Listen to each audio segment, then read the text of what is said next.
Welcome back. We are learning more this morning about the victims of yesterday's horrific shooting at a Pittsburgh synagogue that left 11 people dead, their ages ranging from 54 years old to 97. Among the lost, a pair of brothers, a husband and wife. This as the FBI releases new details of the suspected shooter, whose social media postings were reportedly full of anti-Semitic rants. He's facing 29 federal counts, 22 of which carry the potential of the death penalty. He's expected to make his court appearance before a judge tomorrow. The horror in Pittsburgh coming on the heels of Friday's arrest of a Florida man in connection to a string of mail bombs sent to prominent Democrats, including the Obamas and the Clintons. My next guest joins me in an exclusive interview right now. He is Senator Ron Johnson, the chairman of the Senate Homeland Security Committee. He also sits on the Foreign Relations, Budget and Commerce Committees. Sir, it's good to see you this morning. Thanks very much for weighing in for us. Good morning, Maria. From a Homeland Security standpoint, what are your takeaways from what took place in Pittsburgh yesterday? Well, you know, Department of Homeland Security had apparently already consulted with the synagogue, and they actually had plans in place for exit in case a tragedy like this were to occur. It's sick that people have to plan for these things, but there is a fair amount of consulting that occurs there. But like Congressman Radcliffe mentioned earlier, this really does point out how effective and how brave our law enforcement is in terms of the bomb suspect, how quickly that person was apprehended. And in this case, again, law enforcement rushing into a synagogue, putting themselves in danger. I think 4 law enforcement officers were injured in that. We need to celebrate these individuals. We need to certainly thank them for their service and sacrifice, not denigrate them. Yeah, very, very important. I want to ask you about the caravan. The president is asking the Congress to close the loopholes that cause these people to come into the country illegally. Once they get in and claim credible fear, 80% of them, that's 8 out of 10, will lose their case because they are presenting fraudulent claims, according to Tom Homan formerly of ICE. Your take on what the U.S. should do with these caravans headed to the border? I completely agree with the president. We need to change the laws. We have to close these loopholes. We need better barriers. There's no doubt about it. But the fact of the matter is we reward people for coming to this country illegally, because if they get in here, they're able to stay. And listen, as troublesome as these caravans are, the fact of the matter is, Maria, on an average day last year, 1,400 individuals came to this country illegally between the borders. Another 500 presented themselves at the port of entries. And again, we're having to deal with these folks. And the broken legal immigration system we have right now is prompting this. So we have lengthened adjudication process. We have an almost unending appeals process. And, of course, one of the ways we're handling this backlog of cases is we just simply grant administrative closures to the tune of close to 900 per day last year, although Attorney General Sessions stopped that administrative closures. But, no, this is a terrible situation. The main problem is literally our laws, bad court decisions, bad court precedents that incentivize people to come to this country illegally. We need to end that. I'm working on a bill called the Families Act through my committee that would hopefully address the inability to enforce our laws without separating families. Hopefully we can get agreement from Democrats. Nobody wants to separate families. Hopefully Democrats want to secure the borders, but I have my doubts because their solution literally is sanctuary cities, open borders, catch and release, and abolishing ICE. But I understand that, but why haven't these laws been changed? I mean, the Republicans have been in the majority for the last 2 years. Why haven't we seen any movement on our immigration laws? Because Democrats want comprehensive reform that literally creates more of these incentives. They're really not interested in closing these incentives. They just want to take a look and listen. I would love to solve the problem of the dreamers, but they won't work with us to actually enforce the laws and these incentives, stop the endless appeals. So, again, we have not been able to come together. My own personal preference was let's just take a look at one of these problems, the family separation issue, and let's fix that one. I'm trying to do that with my committee. Rather than comprehensive immigration reform, which, quite honestly, the last time the Senate passed that, it included $260 billion of welfare benefits for non-U.S. citizens. I call that an enormous incentive for further illegal immigration, which is why I voted against it. So let's start this process step by step, try and find the areas of agreement. It's one thing that as a business person I'm always trying to do. Try and find the areas of agreement. Don't worry about the areas of disagreement.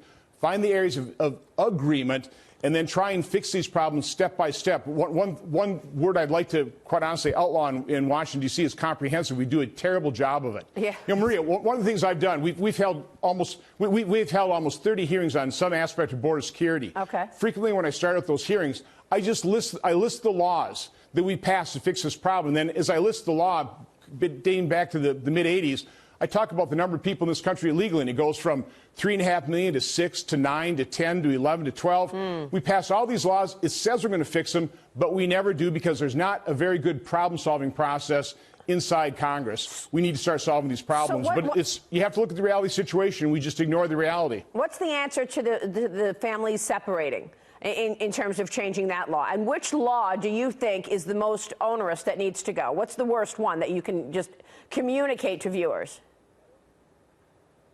Well, right now it is the reinterpretation of the Flores settlement that forces ICE to no longer detain children past 20 days, even if they're in a family unit. And so that is why when we tried to enforce the laws and we separated the children, obviously that was a huge outcry. But that's the first thing. We need to come to agreement on how to actually fix the Flores settlement so that we can detain families and their children together and then adjudicate their claim rapidly so that we can send them home. Michael Chertoff faced a surge of illegal immigrants from Brazil. He established a rapid removal process, sent them back to Brazil. The next year, we went from 33,000 people coming in from Brazil to the following year, 1,700.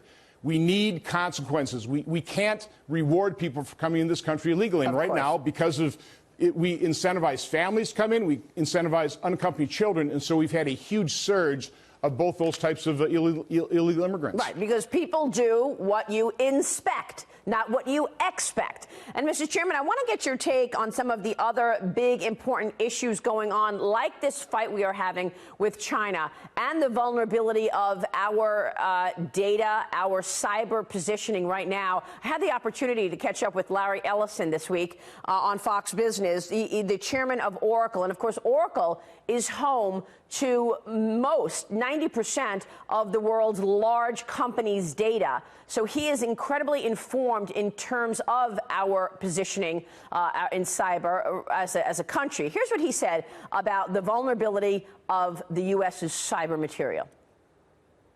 This modern cloud is constantly under attack by what are called botnets. Some are state actors, some are just cyber criminals. And we're building modern robotic defenses to protect our customers' data. What do they want? And who are the bad actors? There are two classes. There are people who want to steal a lot of credit cards and just make money. And then there are state actors who want to gain intelligence. A government agency that basically the Ministry for Personnel in the United States was hacked by a government actor who was able to get all of the resumes for everyone in the White House, all of the Office of Personnel Management, it's called. The state actor took all of that information, and they were able to analyze it. And they, for example, they did something very clever. They said, oh, these are all the people that work for the government. These are all the people that work at this embassy in our capital city. How come there are some people that work in the embassy in the capital city that aren't in the list of government employees? Maybe they all work for CIA. I think we live in a democracy. If I don't like our government, I can vote for somebody else. We have a choice. That's the way it works. We can pick a very progressive government. We had a very progressive government under Barack Obama. And Barack Obama was president of the United States. I'm still on Team USA. That's my team. I think it's wonderful to see the U.S. economy growing again over 4%. I think our big competitor is China, and that if we let China's economy pass us up, if we let China produce more engineers than we do, if we let China's technology companies beat our technology companies, it won't be long that our military is behind technologically also. A lot to go through there, Senator. Your thoughts first on the vulnerability of our cyber. I thought Larry Ellison did a good job of connecting the dots of that breach of the Office of Personnel. Well, you've hit on just another enormously complex problem here. You know, we had our annual threat hearing 2 weeks ago with the head of DHS and Director Wray and the head of the National Counterterrorism Center. And the two big threats they're talking about is homegrown violent extremists. We just witnessed that. And then cyber. And there's no doubt about it that we are incredibly vulnerable. And the federal government, I think a recent GAO report said that the federal government, through its own internal cyber defenses, only detects about 2.5% of incidents. So we're woefully unprepared, and you know, we're not very effective at this. We just saw healthcare.gov got hacked, and I think about 80-some thousand individuals' personal information was obtained again. So, no, this is a huge problem. My own thoughts is that public exposure and disclosure is probably the best line of defense. People need to be aware of the fact that we've had so many high-profile cyber attacks certainly has energized the private sectors to begin to really start ramping up their cyber defenses. And we have these information sharing groups, I think, within the financial services, probably one of the better ones. I really do think we need a private sector model because they're going to be far more nimble than anything the federal government can do. But we need the federal government involved in terms of information sharing as well. Yeah. But, for example, Kaspersky's Labs, our intelligence community knew about this for years, didn't tell anybody. And so we allowed Kaspersky Labs to become this enormous company, have their software in most personal computers on security. It's an absurd situation. We've seen this report from Bloomberg. You know, I don't know if it's true or not. Director Wray said be careful with it, but you know, potentially some chips being installed in some of these computer boards. Again, the awareness at least makes companies you know, do their own certification process and better testing to make sure they're not vulnerable. But we need better supply chain management. But public awareness, I think, is probably the most important thing. Mandiant issued a report about the PLA out of they have their own little cyber group out of China there in 2014, and that led to, you know, at least I think a lessening of China's bad acting in here. But let's face it, China has been stealing hundreds of billions of dollars worth of our industrial secrets as well as our military secrets. And that is really, I think, the biggest threat we face in terms of our relationship with China. So how long will this fight go on? And what are the implications if we continue pushing back on China? What are the implications for the economy, for people? Because we know that they've been stealing for all of these years, but they won't admit it. Are tariffs the answer here to get them to behave differently? Well, you know, our vulnerability to cyber attacks is going to go on as long as people use computers. I tell young people, if you want to, you know, job security, get a degree in cybersecurity. So again, I think the good news is because of public awareness, the gap between those on offense and those of us on defense is quite honestly narrowing. And I think this administration, I think appropriately, is studying the fact of potentially going on offense ourselves as part of the deterrence. But again, it's the public exposure that hopefully, if we have a unified rest of the world when it comes to trade and our dealings with China, will discipline them to begin, you know, really adhering to the norms of the rest of the world trading system. Well, I also think it's interesting to note that, you know, Ellison also commented on the Department of Defense contract that Oracle's trying to get. Amazon wants to get the business with the Pentagon as well. I mean, well, Google walked away, but they're fine going into China and having their search engine censored. Real quick. Well, again, that's a decision I guess Google's going to make. You know, the Chinese market, 1.4 billion person market, is very attractive, which is why a lot of U.S. businesses go over there and willingly give up their IP as well. Right. So this is an incredibly complex situation here. We do need to be aware of, you know, the vulnerabilities that we have, whether it's cyber crime or whether it's cyber theft, industrial espionage, possibly going up to cyber warfare, which is the highest threat level. Congressman, Senator, it's good to see you this morning. Thanks so much. We will see you soon.